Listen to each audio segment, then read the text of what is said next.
ओम नमः शिवाय। हर हर महादेव। स्वागत है आप सभी का मेरे यूट्यूब चैनल पर। आज मैं आपको सोमवार की पूजा विधि और कथा के बारे में जानकारी दूंगा। किस प्रकार से व्रत रखना है, किस प्रकार से व्रत शुरू करें, क्या खाएं। सोमवार के दिन व्रत रखने वाले व्यक्ति को सुबह सबसे पहले उठकर स्नान करना चाहिए। इसके बाद शिव जी को जल और बेलपत्र चढ़ाना चाहिए। साथ ही विधि विधान से शिव गौरी की पूजा करनी चाहिए। महादेव भोले भंडारी हैं, क्योंकि वे भक्तों पर बहुत जल्दी प्रसन्न हो जाते हैं। महादेव का प्रिय दिन है सोमवार। सोमवार के दिन भगवान शिव की उपासना की जाती है। मान्यता है कि महादेव के व्रत से जहाँ समस्त सुख और शांति के मनोरथ पूरे होते हैं, वही इस दिन भगवान शिव के साथ माता पार्वती की पूजा और व्रत करने से अविवाहित कन्याओं को मनवांछित वर की प्राप्ति होती है। कई लड़कियाँ सावन के 16 सोमवार भी रखती है। सावन से 16 सोमवार व्रत शुरू करती हैं और आप कभी भी शुक्ल पक्ष के सोमवार से ये व्रत प्रारंभ कर सकते हैं। सोमवार के व्रत दो प्रकार के रखे जाते हैं, एक सादा सोमवार और एक रखा जाता है 16 सोमवार। अगर आप सोमवार का व्रत रखने का मन बना रहे हैं तो आपको इससे जुड़े नियमों को पता होना चाहिए। सोमवार के दिन व्रत रखने वाले व्यक्ति को सुबह सबसे पहले उठ कर के स्नान करना चाहिए। इसके बाद भगवान शिव का अभिषेक करना चाहिए और माता पार्वती की भी पूजा करनी चाहिए।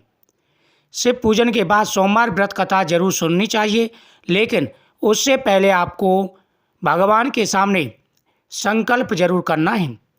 सोमवार के व्रत में व्रतियों को सुबह स्नान नहा धोकर भोलेनाथ की पूजा का संकल्प लेना चाहिए और फिर घर के मंदिर के आगे चौकी स्थापित करके शिव भगवान और माँ पार्वती की मूर्ति या तस्वीर की स्थापना करें, या आप मंदिर में जाके भी पूजा कर सकते हैं। इसके बाद भगवान शिव और माता पार्वती को चंदन लगाएं। भगवान शिव को चंदन और माता पार्वती को रोली, फिर अक्षत समर्पित करें, पान सुपारी फल फूलमाला। इसके पश्चात आप भगवान को प्रणाम करें, भगवान के सामने संकल्प करें कि प्रभु मेरा ये नाम है, मेरा ये गोत्र है और मैं सोमवार के व्रत रख रहा हूँ या रख रही हूँ। आप सादा सोमवार रख रहे हैं या 16 सोमवार, उसी प्रकार से संकल्प करें। इसके पश्चात भगवान शिव के सामने आप दीपक जलाएं, पंचामृत और मिश्री आदि का भोग लगाएं, मालपुए का, चूरमे का, खीर का, जैसे आप सुविधा लगे उसी प्रकार से भगवान को भोग लगाना है। सोमवार व्रत में भगवान शिव की पूजा का विशेष महत्व है। जब आप भगवान शिव की पूजा करें तो भगवान को चूरमा या मालपुआ का भोग जरूर लगाना चाहिए। इससे भगवान प्रसन्न होकर के मनवांछित फल प्रदान करते हैं। सोमवार के व्रत में नमक का प्रयोग करने की मनाही की जाती है।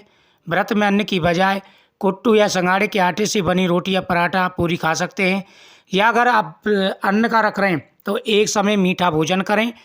इससे व्रत का फल प्राप्त होता है। इसमें आप सेंधा नमक प्रयोग कर सकते हैं। फलाहार में ताजे फल, केला, सेब, पपीता आदि सेवन कर सकते हैं।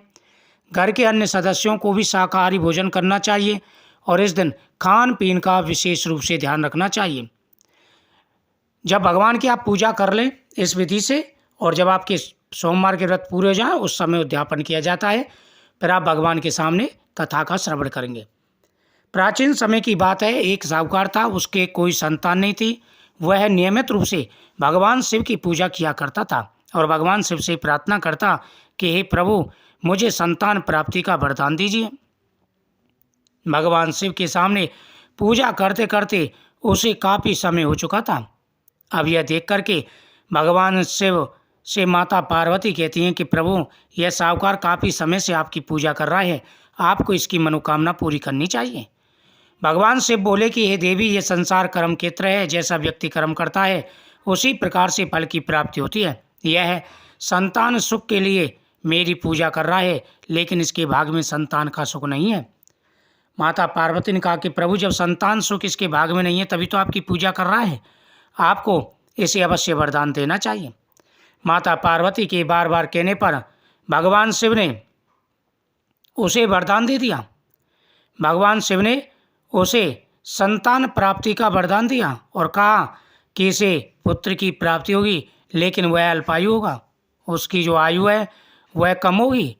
अब साहूकार ये सारी बातें सुन रहा था, ना तो उसे प्रसन्नता हुई और ना ही उसे दुख हुआ। पहले की तरह ही वो भगवान शिव की पूजा करता रहा।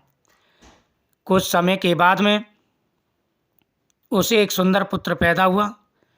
वह लड़का बड़ा होने लगा। जब 11 साल का वह हुआ तो उसने अपने साले को बुलाया और कहा कि इसे काशी जी पढ़ने के लिए ले जाओ और वहाँ पर इसके विद्या अध्ययन कराओ, और जब इसकी उम्र 13वीं साल में ये लगे तब इसे ले आना और रास्ते में दान पुण्य करते जाना। अब मामा भांजे चल दिए।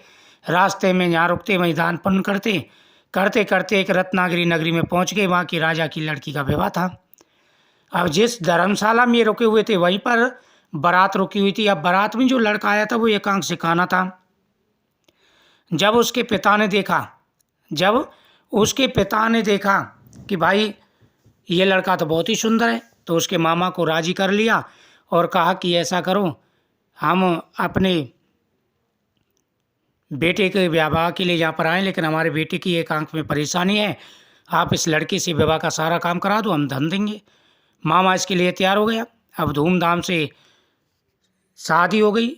जब वह शादी से जाने लगे, फेरा भी हो गए, तो लड़के को अच्छा नहीं लगा। उसने लड़की की चुनरी के पल्ले पर लिख दिया, मैं तो काशी जी पढ़ने जा रहा हूँ, मेरे साथ में तेरी शादी हुई है, लेकिन जिसके साथ तुझे विदा करेंगे वो एकांक सिखाना है। ऐसा कह करके अब वो वहाँ से चला गया। जब सुबह के समय लड़की ने अपनी चुनरी के पल्ले पर लिखा देखा तो उसने अपने पिता से कहा कि देखिए पिताजी क्या लिखा हुआ है। उसने बारात को वापस कर दिया। इधर वो दोनों मामा भांजे काशी जी पहुँच गए और वहाँ जा कर के वह लड़का पढ़ने लगा और मामा दान पुण्य आदि यज्ञ अनुष्ठान करने लगा। एक दिन लड़के की उम्र पूरी हो गई। दोनों मामा भांजे यज्ञ कर रहे थे। लड़के ने कहा कि मामा मेरे सिर में दर्द है। मामा ने कहा कि अंदर जा कर के लेट जाओ। वह अंदर जा कर के लेट गया और जा कर के जैसे वो लेट गया उसके प्राण निकल गए। जब मामा ने जा कर के देखा कि भाई इसके तो प्राण निकल गए, उसने रोना शुरू कर दिया। वहाँ से भगवान शिव और माता पार्वती जा रहे थे। भगवान शिव वहाँ पहुँचे और देखा ये तो वही साहूकार का लड़का है। भगवान शिव की कृपा से माता पार्वती के बार बार कहने पर भगवान ने उसे दोबारा से जीवन दान दिया। अब वो प्रसन्नता के साथ खड़े हुए और अपने नगर के लिए चल दिए। रास्ते में उसी नगरी में आए जहाँ की राजा की लड़की से उसका विवाह हुआ था। राजा ने उनको पहचान लिया।